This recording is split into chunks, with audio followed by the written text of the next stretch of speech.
Hello and good day everyone. Good day to you, Ma'am Jasmine.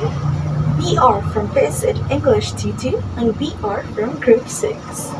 My name is Rica Hibalay together with my members Stefannie Ratilla, Diamante, Ghester Bulasa, and Prince Alfe Mondano. Today, we're diving into the world of learner-centered teaching, an approach that puts students at the heart of the educational experience. So today, with our cooperation, we're going to present to you our concept tree, including the idea of learner-centered teaching. So as you can see, in the trunk, we have the learner-centered teaching, which is the title, and the leaves and the branch is our idea about learner-centered teaching. So first, let me give you some of idea about learner-centered teaching. What is learner-centered teaching? So for me, learning is tailored to your needs, your styles. You are encouraged to engage, ask questions, or explore more. And you have choices to take the responsibility for your learning. So example, learner is students. So we are the learner and the teacher is our mentor. Example, the student is in the driver's seat and beside is the teacher, which is there to help you, to guide you, to support you in everything. So that is my idea about learner-centered teaching. So for you to explore more and give some idea about learner-centered teaching, I will give the floor to my members who will gonna explain or give also their idea about learner-centered teaching. Are you ready? Come on, let's go. Good day, everyone. I am Ghester Bulasa from BSED English 2 and my assigned roles are some of the branches of learner-centered teaching. Now then, let us begin. On the first branch of learner-centered teaching is developmental, which is an approach in learner-centered teaching which involves recognizing and responding to each student's unique cognitive, social, and students' unique developments by providing age-appropriate personalized learning. In other words, it includes differentiating instruction for different developmental levels. A good way to indicate how far every unique individual has come is when a teacher provides an assessment, which is a pretest to know what they have known already of the subject, and post-test after a quarter of a school year, which the teacher can determine if they have truly learned something or they have learned nothing. Moving on to the second branch of learner-centered teaching, which is inquiry-based. Inquiry-based, which is a teaching method where learners, guided by a facilitator, ask questions, explore problems, gather evidence, and construct their own knowledge rather than passively receiving information. A good example for this is when a teacher presents students with a compelling, open ended problem or question, such as what was the impact of the COVID-19 pandemic on modern society? Now let us move on to the third branch of learner-centered teaching, which is facilitative. Facilitative. It is the approach of the teacher as a guide and supporter rather than a direct instructor who creates a dynamic learning environment where students actively participate, collaborate, and take ownership of their own learning journey. A good example for this would be the KWL chart activity, where the teacher acts as a facilitator by asking students what they know, what they wonder, and later what they have learned to a specific topic, issue, or lesson. Let us now move on to the fourth branch of learner centered teaching, which is participatory. participatory. Being participatory means actively involving students in their own learning process by shifting from the teacher as a lecturer to a facilitator, empowering students to take responsibility, engage in discussions, solve problems, and collaborate in group settings. A good example for participatory would be the activity involving think, pair, share, where students individually brainstorm ideas and then share their ideas with a partner.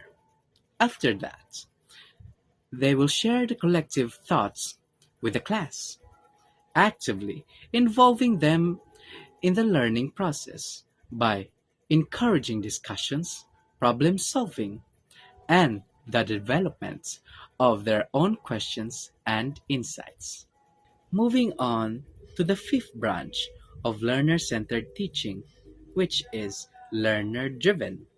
Learner driven, which means the student's needs, interests, and goals become the primary focus, giving them significant control over their learning process through active participation, reflection, and decision making.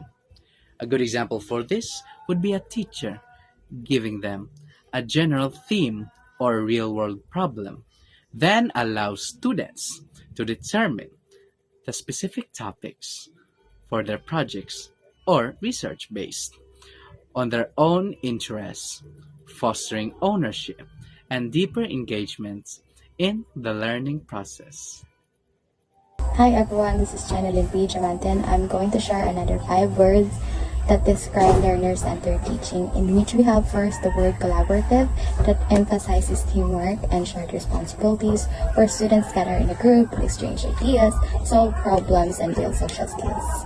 So learning becomes more meaningful when students interact with their peers because it mirrors real-life situation and it fosters deeper understanding through discussion. Next word is the word empowering. Empowering is a powerful word in education, in which it means giving the confidence, the tools, and the freedom for the students to take charge of their own education. So it involves trust, voice, and the opportunities for them to make choices and share their ideas, in which it's going to build independence and motivation. Next is the word constructivist. Constructivist is instead of passively receiving information, learners build knowledge through exploration, experience, and reflection, connecting new ideas to what they already know.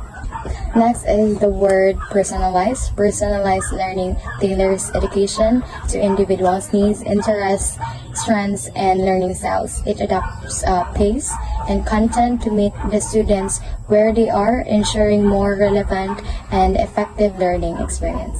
Next word is the word learner focus. It prioritizes students' engagement, curiosity, and growth, ensuring that the instructions are made on how students learn best and not just of what's being taught. So good morning everyone. So now I'm going to discuss the 5 words that describe the learner-centered teaching. So the first one is the interactive. Interactive is the teaching methods promote interaction between the students and the instructor, as well as among students themselves. The second one is the involved. Students are actively involved in setting goals, monitoring progress, and evaluating their learning. So the third one is very important, the active. Students are actively involved in the learning process rather than passively receiving information. So the students can actively participate in any activities that the instructor wants them to do. So the fourth one is the adaptive. Instruction is flexible and responsive to students' evolving needs and interests. So the last one is the democratic. So why is it democratic important part of the learner-centered teaching? Because the classroom environment promotes fairness, respect, and shared decision making. So that would be all for my part. Thank you. Thank you, Alfe. Hello, everyone, and hello, Ma'am Jasmine. I am Stefannie Ratilla, the last presenter. Another word to describe learner-centered teaching is being responsive. So responsive teaching adjusts strategies based on student feedback and performance. So this creates a dynamic learning environment that evolves with students' needs, ensuring that teaching remains effective and relevant. So we also emphasize being reflective. Reflective teaching encourages students to think critically about learning process and outcomes. This promotes a self-awareness and continuous improvement in learning strategies because it helps students become more effective learners. Let's talk about being student-led.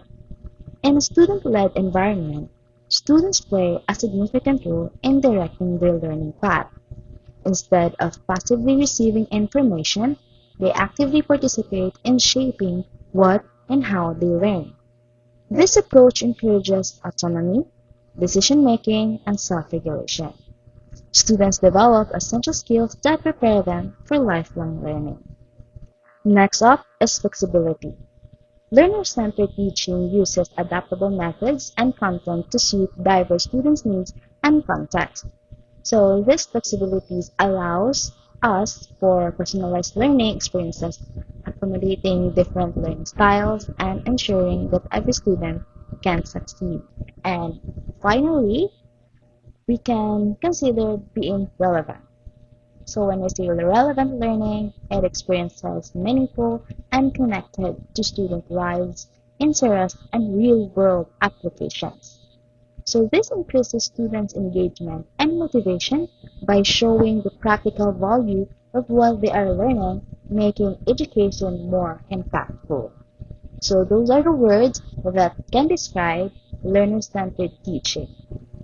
To sum up everything, learner-centered teaching is about creating an environment where students are empowered, engaged, and equipped for success. By focusing on those words we mentioned that describe learner-centered teaching, we can transform education and prepare students for a bright future. Thank you for joining us.